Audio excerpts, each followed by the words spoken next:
Will Suletta and Mio have a happy ending? Can Prospera redeem herself? And can a Gundam harness the power of a rainbow? It's called a road, it's called a rainbow road. And you will know when you get there.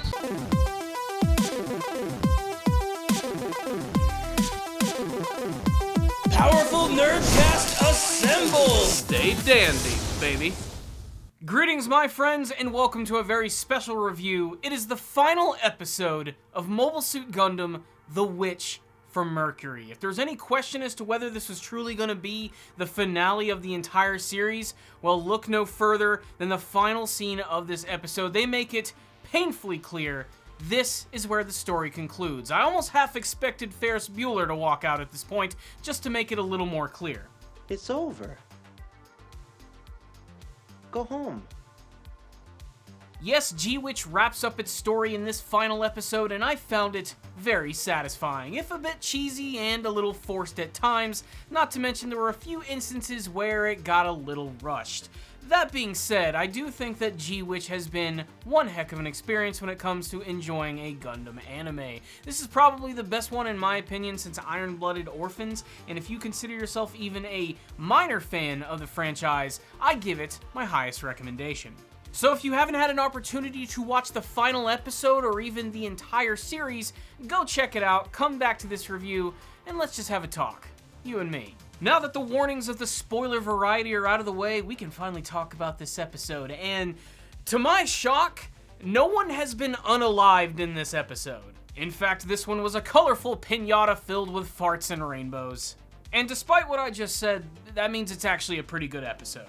Before we get to my final thoughts, let's talk about what this entire episode is all about. Suletta and their friends had just found themselves at the mercy of the Space Assembly League, who was about to destroy them with their giant, ridiculous, oversized laser. Meanwhile, Prospera's douchey assistant decides to take everyone captive where they plan to turn the tables. You see, Prospera has a plan here. They want to use Eric and insert her into the Quiet Zero so that she can fully take control of the entire station, as well as giving Prospera another ability to pretty much take control of everything. Suletta decides to fight back against her mother and decides to create her very own future where she can live together with Eric and her mother, Prospera, quite literally taking the wreckage of the Ariel into space, where she suddenly goes through a Sailor Moon transformation, which rocked my jollies. I'm a sucker for a robot going through a transformation sequence, but this one was especially satisfying. Getting to see the pieces of the Ariel break apart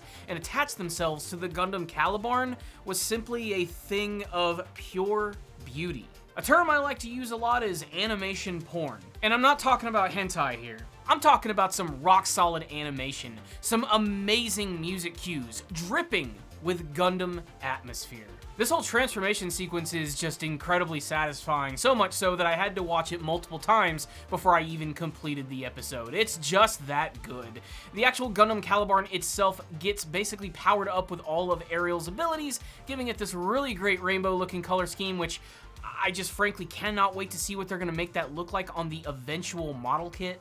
And this allows Suletta to essentially just summon sparkly rainbows, which give her the power to basically exist within the permit data storm, and also allowing her to communicate with characters who've actually died in the series. So we get to see the return of Alon and all of the people from the prologue of the series, in a scene which, while a little manipulative at times, was very powerful. Suletta and Eric are able to take control of Gundam Ferric and Schwarzette, and together with this brand new upgraded Calibarn, they're basically able to stop the massive laser with a giant rainbow attack of epicness. This act of sisterly love essentially leads to a victory for Suletta and her friends, as they manage to stop all of the violence. Like I said, surprisingly, no one kicks the bucket in this episode, and that's really surprising. It seems like they were building up to something like that, but again, I gotta give the creators of the series some credit.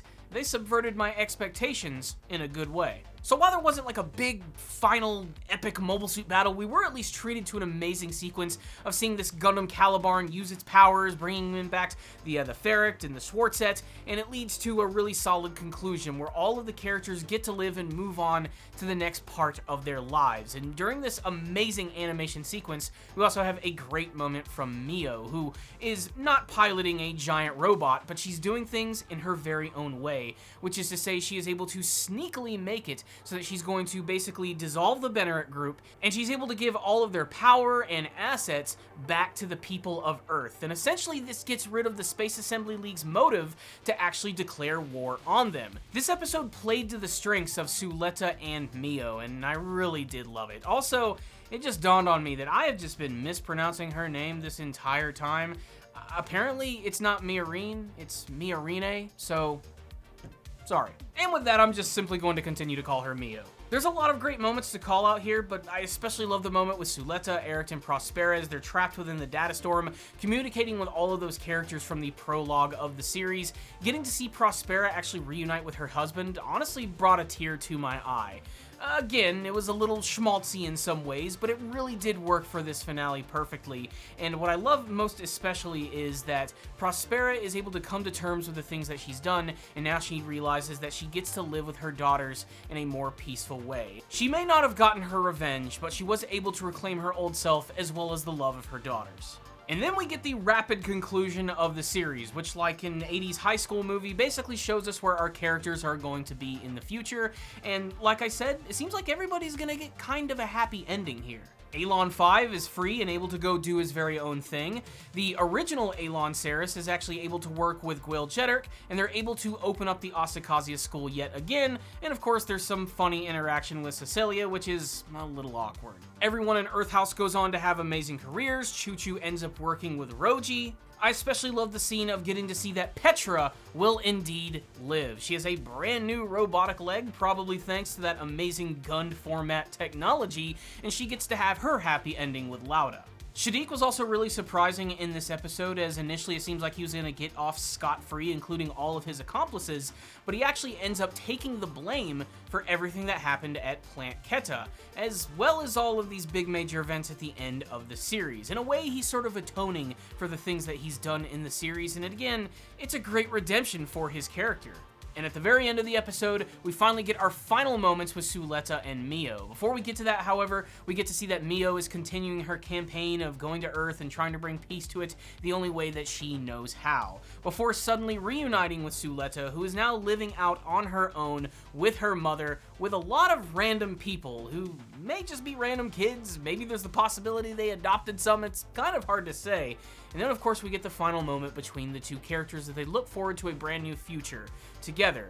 As friends, as more than friends, it's kind of up for interpretation, and that's for you, the viewer, to decide. Regardless, it was an absolutely beautiful ending for the series. So now it's time to gush again. That transformation sequence, man, whoo!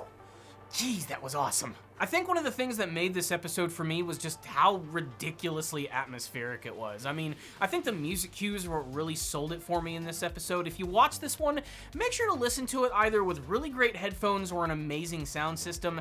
The soundtrack itself is absolutely booming. It sells every moment. The moment where Suletta goes through that transformation with Eric is just amazing. I love it. It's so visually interesting and awesome, and again, gives all the more distinctiveness to this Gundam. Whenever I think of this series now, I'm just gonna think of that super badass robot glowing like a fucking rainbow. Even during the more subdued moments, like when Suletta and Eric and Prospera are trapped in the data storm, there's a really great use of some piano music, which just amplifies a little bit of the sadness that's going on, before suddenly starting to pick itself up as Prospera is reunited with her daughters and accepts all the terrible things that she has done. I have to say, the episode left me satisfied. Would I like more from the witch from Mercury? Absolutely. I still think there's a lot of potential for this series in the future. They could expand on it. We could get some spin-offs. We could get some sequels. I just still think there's a little bit more here that would be interesting, but I have to admit, everything is wrapped up pretty perfectly with all of the side characters, the main characters. Even those creepy bitches from Pale Technologies get their comeuppance ending up in the old folks' home. Ultimately, it was just satisfying and emotional in the best way possible. I especially love how the series definitely went through its ups and downs in terms of emotionality when it comes to, like, say, the violence in the series. Something that's always been sort of a hallmark of the Gundam anime franchise, of War is Hell, getting to show that while everything is kind of outlandish and crazy and sci-fi, we're still very much in a war setting, and characters can live and characters cannot live. And I think the very end of the first season was sort of like a shock to the system for everyone, as we were expecting things to get all the more intense, and they certainly did get that way for a little while, but the series went in a completely different direction towards the end, showing that there can be peaceful solutions to these type of situations.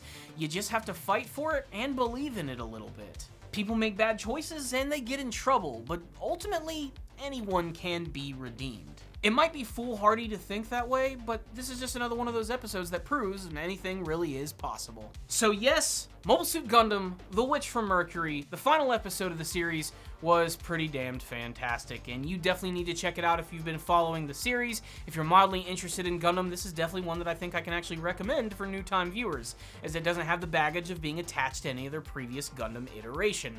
That's always the beauty of the franchise and how they've managed to keep it so fresh after all of these years. They still keep a lot of the iconography of Gundam in its actual mobile suits, but they always manage to do something just a little bit different with its story, and this series was definitely a dive into what it means to be a family. The ups, the downs, how things can go really bad, and how they can be patched up yet again.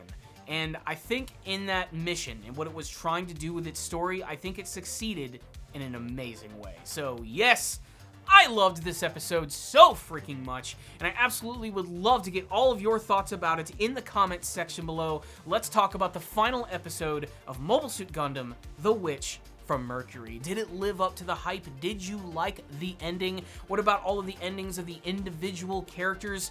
Would you like to see more in the future? Do you think it's possible, or do you think they should just end it right here and end on a high note? Let's talk about all that stuff, your thoughts, comment section below.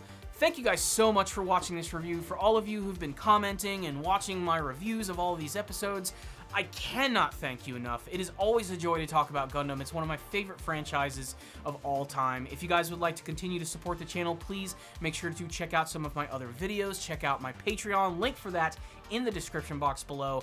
And if there are any Gundam videos, Gundam topic videos that you guys want me to talk about, sound off in the comments section, as I would definitely love to talk a little bit more about this franchise. It's still pretty much my favorite anime franchise, and I just love talking about it. It's just so great and classic. So, there it is. Thank you guys so much for watching this review. I'll see you all next time, and as always, stay down there, baby.